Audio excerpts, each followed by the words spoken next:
All right, welcome back, guys. So in the previous video I did a repair on a smartphone that could not transfer data, and in that video I thought I should review to you what we go through to fix it and highlight a few concepts that one might need in such a repair. So this is going to be representative of that smartphone that we worked on last time.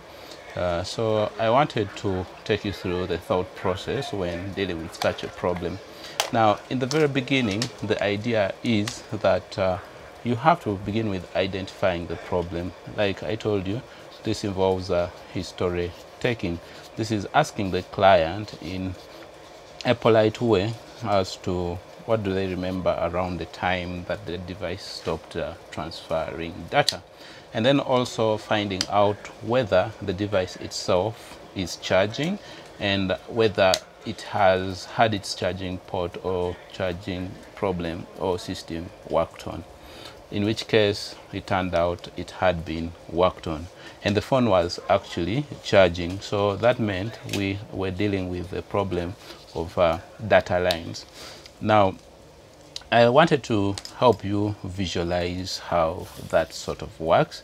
So when I say data lines, I thought I should bring something to your attention, and that something is the charging port itself. Now, this is a charging port. This is a charging port right there. If you look critically, I don't know, I think I'm too close that you may not be able to see, but it's right there. It's right there, and you should be able to notice that. Now, inside there is what we would call this is what we call the port, the thing right here. So in a way, this is sort of anchored onto the motherboard, and I wanted to explain to you something about this charging port that you see right here. Now, if you care to look carefully, okay, take it easy, so don't mind me, I was talking to a toddler friend of mine. Okay, kid, not a toddler. Now, I was just showing you that this is the charging port. This is the side in which you put the USB. Now, this USB is in charge of doing two things: charging and also allowing data transfer. Now, if you count this, 1, 2, 3, 4, 5. Now, these are the components or lines that are significant when it comes to anything to do with electricity. In other words, charging and data transfer. The rest that you see, those protrusions, are simply to allow this port anchor onto the motherboard so that you do not rip it off in the process of plugging in and plugging out your USB. Now, I just thought I would explain to you so that you understand. Now, assuming this was our port, you're going to just imagine that this is where a perfect drawing right there, and I'm trying to draw this in a way that represents that view of our port, like that.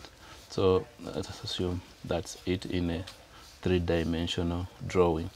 Now, as such, we know that it has 1, 2, 3, 4, 5 pins on this end right there, and usually these are in charge of power, like you would see them there.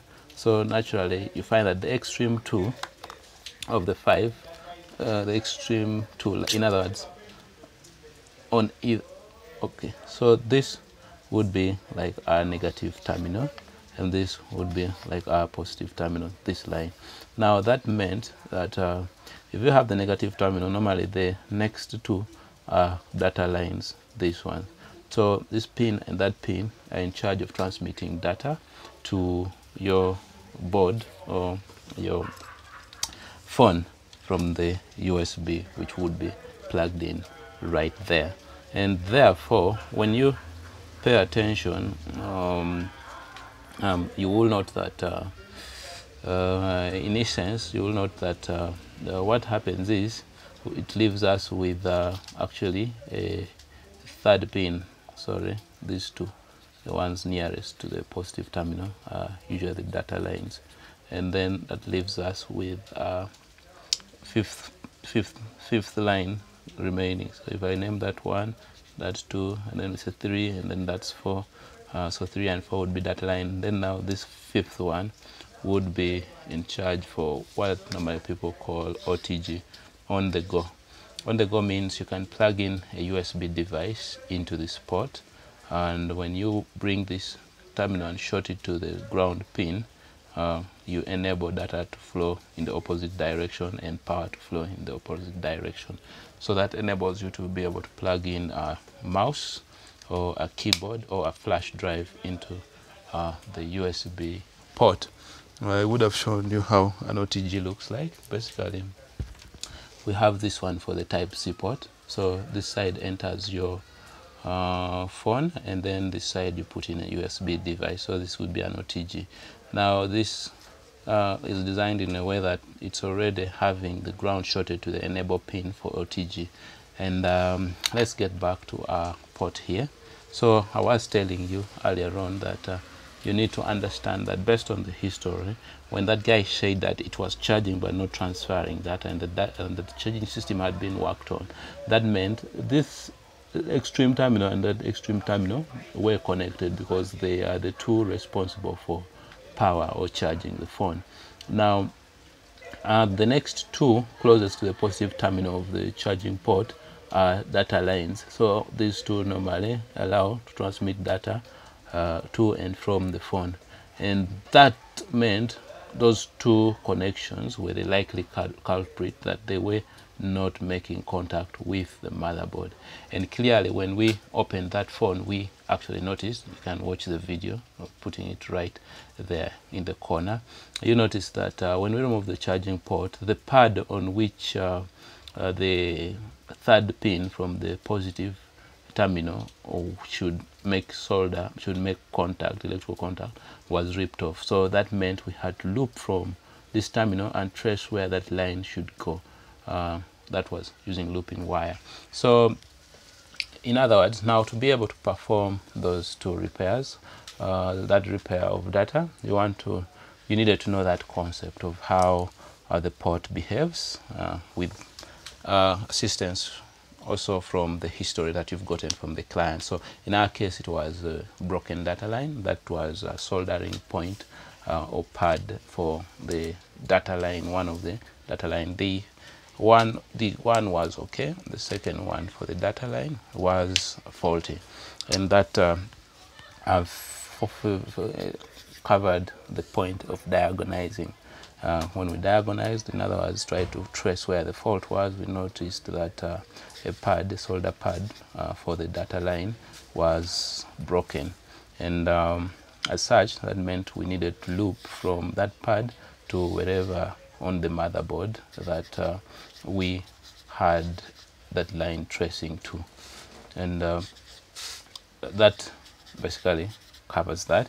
And now the process of fixing, like I told you, just needed you to have some good ability to solder, and the ability to solder is covered in a video of how to solder and what is soldering in itself.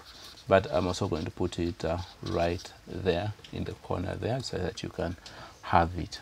And so when you watch this video on soldering, it will give you the theory as regards soldering, so that you understand what's happening. Now in that phone repair video for data line, you can notice how I decided to loop. So when you become good with soldering, then you start to realize that earphone wires tend to have some good coating, so we use them as insulated wires, simply getting rid of the insulation from the ends of the wire, and those provide our solder points, and in between it's a well insulated wire. And as such, we were able to loop from the port and take it to where the missing pad was picking its power supply from. Now the next stage, absolutely after doing a repair successfully, is to simply test. Of course, now this one meant we needed to test it through a computer. to see if it could transfer data. But before connecting to a computer, we had to first check for charging, and charging, at least when that is good, then we proceed to connect to a computer. And when you connect to a computer, you should hear it produce sound that shows a device that's drawing power has been connected.